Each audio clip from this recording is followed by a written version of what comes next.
Hai semua, jalan-jalan di Guangzhou lagi yuk sama aku. Ini aku lagi di daerah Tonghe. Biasanya kita selalu nginep di hotel di sini. Tapi sejak pandemi udah nggak bisa nginep di sini lagi, soalnya cuma untuk orang lokal sekarang. Tapi sekarang aku mau ajak kalian temenin aku nostalgia ke sini. Daerah Tonghe termasuk yang ramai ya, soalnya interchange MRT-nya tuh lumayan banyak. Abis ini aku mau ajak kalian ke restoran langganan aku di sini. Semoga nggak tutup gara-gara pandemi ya. Jujur nggak tahu ini nama restorannya apa, letaknya tuh di gang kecil gitu. Mereka jual roasted rice set ala-ala Hong Kong. Pilihannya ada banyak, ada bebek panggang, ayam rebus, babi panggang, dan lain-lain. Tempatnya walaupun di gang kecil tapi bersih banget loh ini. Orang China kan suka banget minum sup ya, udah kayak kita minum air putih gitu. Jadi biasanya di restoran itu tuh dikasih sup atau kuah gratis kayak gini. Isinya macem-macem, tapi mostly sayur-sayuran kayak jagung, wortel, dan lain-lain. Coba kita lihat, kita hari ini dapat sup apa ya? Oh, ternyata kita dapat sup tungkwa atau winter melon. Pasu pesen nasi bebek panggang, aku pesen nasi ayam rebus gitu. Nanti kita beli apa ya? Yang beli yang apa itu? Daging yang buat sus ya? Iya kan? Ya Lord, dagingnya juicy dan flavorful banget. Terus dikasih topping kayak minyak jahe daun bawang gitu. Jadi wangi banget. Ada dikasih sambal juga, surprisingly ini cocok deh kena ayamnya. Bebek panggangnya bisa dilihat sendiri nih ya. Gak ada minyaknya, gak ada tulangnya. juicy banget. Aku sukanya kalau makan di China selalu lengkap isinya. Ada sup, sayur-sayuran, ada daging, jadi berasa makan masakan rumah gitu. Porsinya tuh selalu banyak. Aku aja kadang nasinya suka nggak habis loh. Pada tahu gak sih, tungkua itu sehat banget loh. Kaya akan vitamin B dan C, kalsium, zat besi, dan lain-lain. Benefitnya tuh juga banyak untuk cegah flu, mengobati ISK, cegah penyakit jantung, menurunkan berat badan, banyak sih. Mampir dulu yuk ke supermarket ke spot favorit aku. Ini tuh spot khusus buat belanja rempah-rempah China. Arak China di sini botolnya lucu-lucu banget deh. Bir impor di sini juga jauh lebih murah dibanding di Indo. Kenapa ya? Hari ini kita mau day trip ke Taoyuan Mountain. Gate-nya itu ada banyak, tapi kita pilih yang di Yuntai Garden. Cara kesini itu bisa turun di Yentang MRT, lalu naik taksi sekitar 10 menitan lah ke Yuntai Garden. Tiket masuk Yuntai Garden itu sekitar 10-20 renminbi. Ini pertama kali loh kita ke Guangzhou ke tourist place kayak gini. Biasanya cuma kerja doang. Oh, ternyata masuknya dari sebelah kanan. Oke, kita udah masuk ke Yuntai Garden. Wah, ini banyak banget sih bunga-bunganya. Ini fix mama dibawa ke sini pasti bakalan seneng banget deh. Tamannya gede, banyak spot foto yang cantik-cantik. Tapi kita nggak explore semua nih, soalnya kan takut buang waktu kan. Soalnya destinasi utama kita kan mau naik cable car. Kirain naiknya tuh dari dalam si Yuntai Garden ini, nggak taunya di luar. Tapi ya udah, kita enjoy Yuntai Garden aja sebentar. Ini tuh ada greenhouse, terus ada kayak danau, ada miniatur-miniatur kincir angin. Ya cakep banget sih menurutku ya.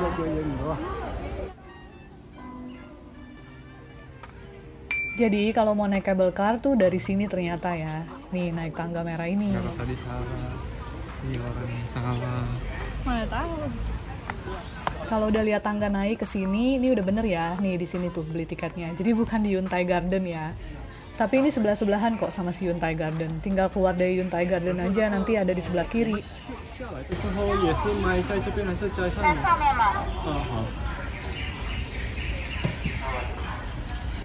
Setelah beli tiket, prepare buat naik beberapa anak tangga untuk ke stasiun cable car-nya ya. Tapi nggak curam kok, jadi tenang aja.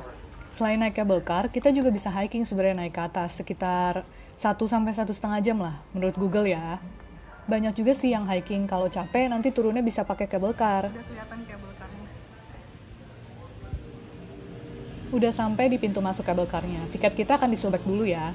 Ini aku kasih tips nih, kalau mau satu kereta sendiri, mending request dulu sama staffnya. Jadi dia nggak naikin orang lain di kereta kita. Lagian ini kan juga lagi sepi kan, kalau minta kereta sendiri pasti dikasih kok. Tapi sayangnya kita tuh lupa nggak minta kereta sendiri, soalnya emang belakang kita tuh tadinya nggak ada orang, jadi kita santuy aja, udah pede mau masuk berduaan nih. Tapi tiba-tiba ada stranger masuk 2 orang gitu, ya udahlah, masa mau kita usir ya nggak? Makanya next time kalau kalian mau naik cable car, kalau emang lagi sepi ya, request aja mau duduk sendiri. Ini awalnya Pasu duduk membelakangi arus jalan, terus dia puyeng, akhirnya dia pindah ke sebelah aku deh.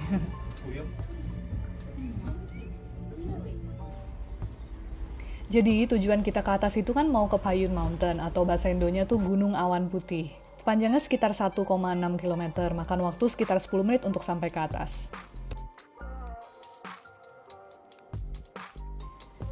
Dari atas kita bisa lihat orang-orang nih pada hiking di bawah. Lumayan seru juga ya kayaknya.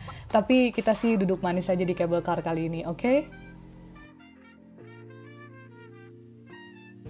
Udah sampai di Payun Mountain. Langsung excited banget mau lihat pemandangan di atas. Soalnya berasa tuh cuacanya emang lagi bagus banget nih. Tangga lagi. Tadi teman kita di kereta guys. Iya. Untungnya gak berisik, kita yang berisik.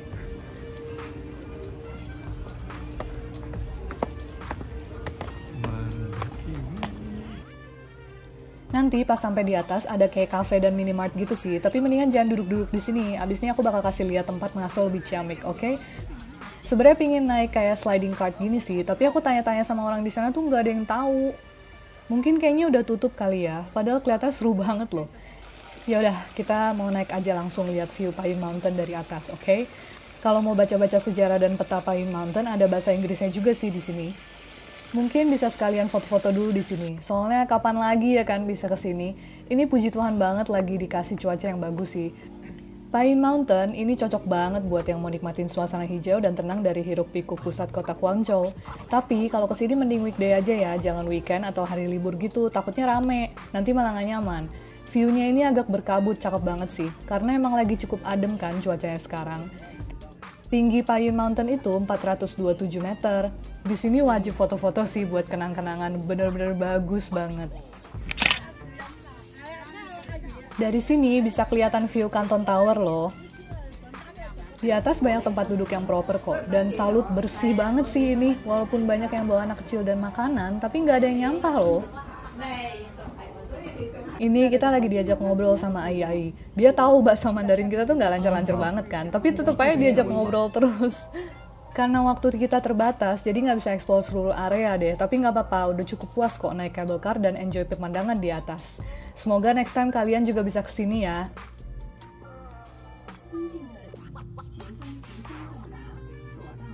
Dari sini kita mau balik lagi ke stasiun Yentang. Naik taksi lagi aja, nggak terlalu mahal kok, cuman sekitar 10-15 renminbi gitu deh. Oh iya, di sini hampir semua taksi udah pakai mobil listrik loh, makanya berasa banget polusinya jadi makin berkurang gitu. Soalnya China kan memang salah satu produsen terbesar untuk bahan baku mobil listrik kan. BRB ya, diajak ngobrol lagi sama supir taksi. Pakai buku sih also.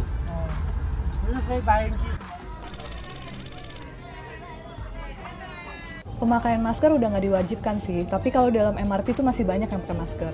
Abis ini aku mau ajak kalian ke tempat hits anak-anak Gen Z sini, oke? Nama daerahnya Tungshankou. Several tips buat berdiri di kereta tanpa pegangan. Berdirinya harus ngelawan arus kereta kayak gini. Jangan lurus ikutin arus jalan kereta, kalau keretanya goyang, kita pasti goyang juga. Nih, lihat bedanya. Tuh, dia keserimpet kan tuh. Kalau aku nggak masalah, karena posisi berdirinya tuh udah bener. Sekian info penting gak penting hari ini. Semoga membantu untuk teman-teman yang sering commute di jalan, oke?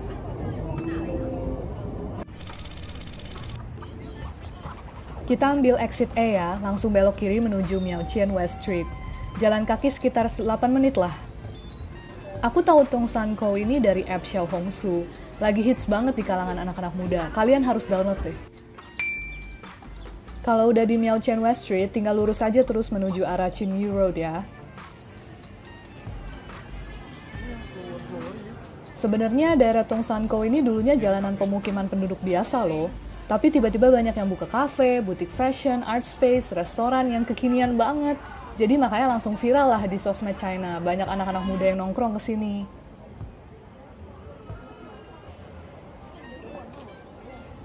Uniknya, pemukiman penduduknya juga masih ada loh, jadi pemandangannya itu mix antara tradisional dan modern gitu.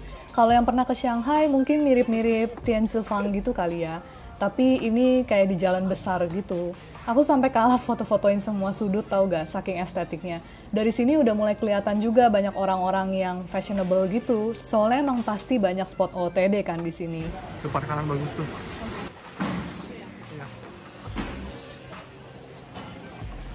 Boleh kali ya di sana ya. Bagus kan betul? Iya, outdoornya ya. Oke, kita kesana sekarang. Oh, tuh masih banyak sih tuh. Masih banyak, iya. Ya, salah ya. Nggak jadi, batal. Tapi ini kan makanan. Face and bar.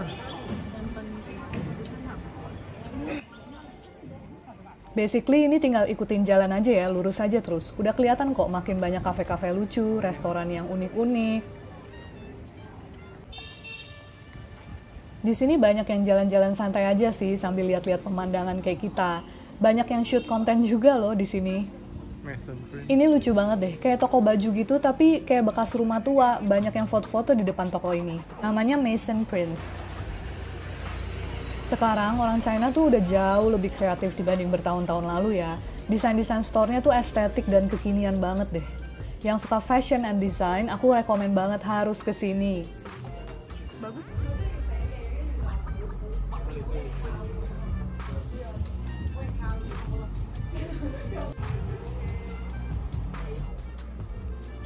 Tiba-tiba ketemu toko mate-mate atau gimana gitu bacanya.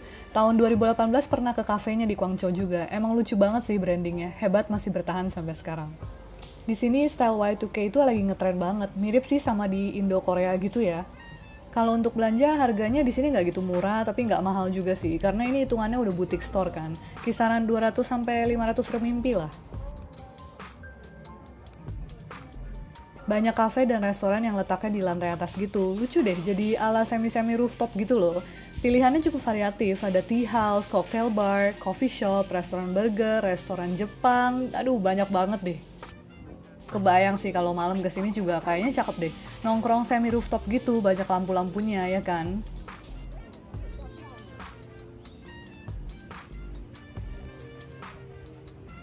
Di sini banyak juga yang syuting-syuting gitu, entah untuk iklan, konten sosmed, atau photoshoot katalog gitu mungkin ya.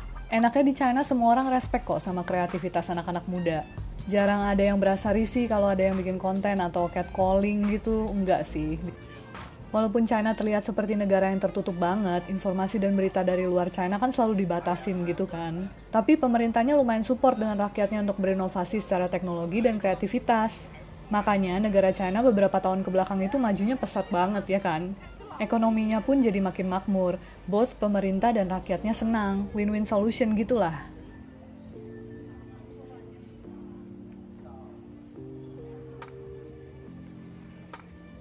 Oke, balik lagi ke Tong San Kou. Coffee shop ini aku udah sering banget lihat di app Xiaohongshu. Brandingnya jujur kece banget sih, very Gen Z gitu. Tapi kopi di China jujur mahal-mahal sih, murahan di Indo. Secara Indo emang salah satu penghasil kopi terbesar kan. Sambil ngopi, sambil cuci mata kalau di sini. Di sini tuh orang-orang yang ekspresif dan fashionable banget. Sayang aku kurang videoin orang-orangnya sih buat kalian, soalnya rada gak enak gitu kayak stalker ya kan. POV belum kena asupan kopi hari ini. Soalnya kopinya kita cuma beli satu, aku lagi nggak pengen minum kopi soalnya. Ini aku cuma cobain dikit aja, habis itu dihabisin sama Pak Su. Tulisan di menunya sih kayak jasmine coffee apa gitu, tapi nggak berasa jasmine-nya, cuman kopinya enak. Nggak ada bau-bau cuman kopi. Pikir kayak bau jasmine. Ya kan enak, tapi maksudnya dia ada campuran apa gitu, maksudnya kopi doang. Tapi enaknya creamy, kayak pas terus manisnya juga.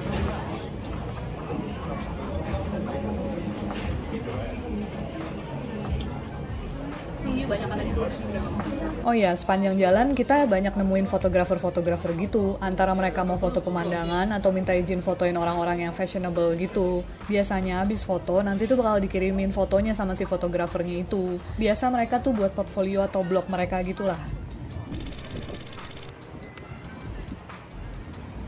Udah lumayan sore nih, mau cari cemilan atau dinner gitu ke daerah Tianhe aja deh.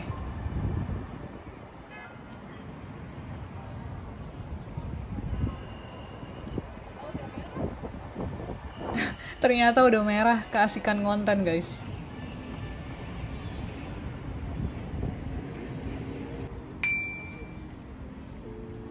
Di Tianhe ini ada banyak banget shopping mall ya. Salah satu yang isinya high-end itu ya si Taikoo Hui ini.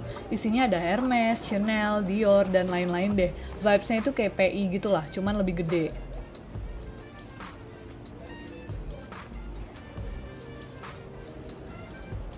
Jadi enaknya belanja kemana dulu nih? Chanel? Hermes? Tentu tidak ya. Mau numpang toilet kesini say. Lihat deh, toiletnya estetik banget kan? Gimana nggak pingin numpang pipis coba? Banyak yang toilet selfie juga di sini. Konsepnya kayak labirin gitu. Nyari biliknya kudu muter-muter dulu ya kan. Kalau di depan bilik lampunya tuh merah, berarti ada orangnya ya di dalamnya. Setiap ada yang keluar, staffnya langsung bersihin biliknya. Jadi pas kita masuk tuh udah bersih. Dan yang bikin amaze, ini keran wastafelnya pakai Dyson coba.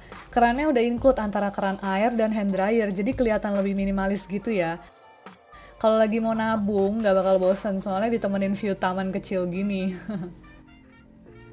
Mumpung lagi di Taikoo Hui, jangan lupa mampir ke atas dulu ya. Ini tuh kayak ada rooftop area gitu, ada cafe dan restoran-restoran. Kalau malam suka ramai expat gitu sih pada nongkrong. Dulu ada toko Sony juga di sini gede dan bagus banget, tapi udah tutup sekarang.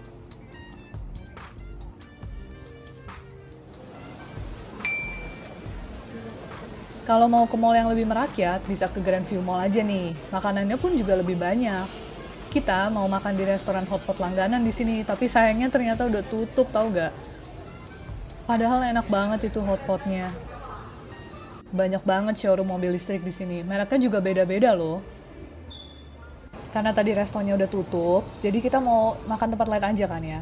Tiba-tiba nemu Urban Revival. Ini tuh toko baju lokal mirip-mirip Zara gitu, tapi lebih affordable. Di sebelah Grandview ada Wanling Mall, ada jual parfumnya replika ternyata. Jujur enak-enak banget, wanginya niche gitu. Gak kayak parfum komersil-komersil lain, kalau punya budget boleh banget sih kalian cobain. Beberapa store di sini udah ada mesin self checkout kayak gini loh, jadi tinggal cemplungin aja semua barang ke dalam sini, nanti langsung otomatis hitung jumlahnya. Jadi udah nggak perlu tuh scan barcode satu-satu gitu, keren banget kan?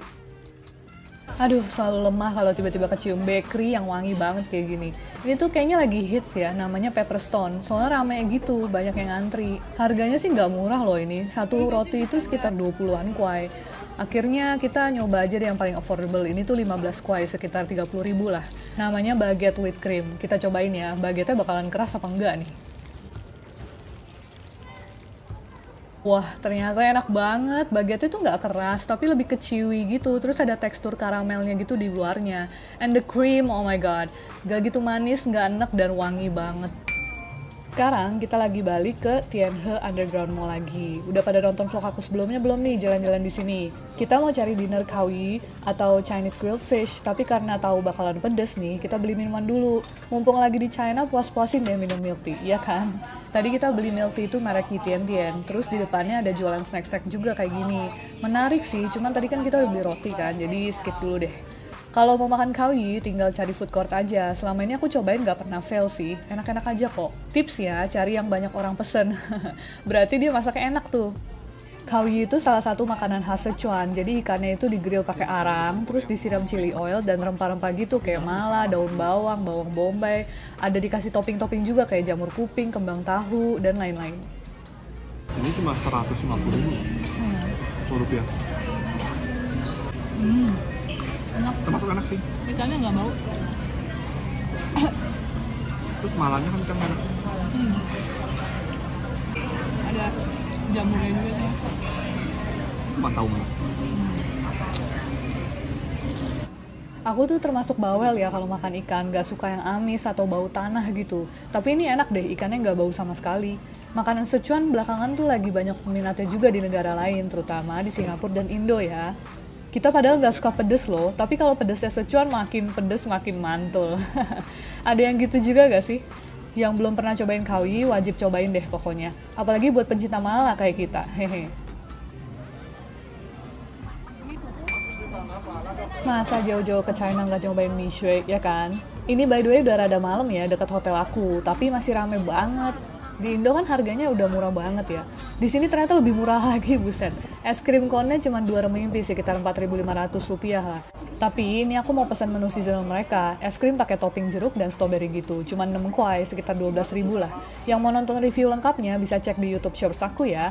Link ada di description box. So that's it for today's adventure. Masih ada beberapa hari lagi kok aku di Guangzhou. Ditunggu ya next vlog aku. Jangan lupa bantu like, comment, and subscribe ya biar aku semangat ngedit, oke? Bye!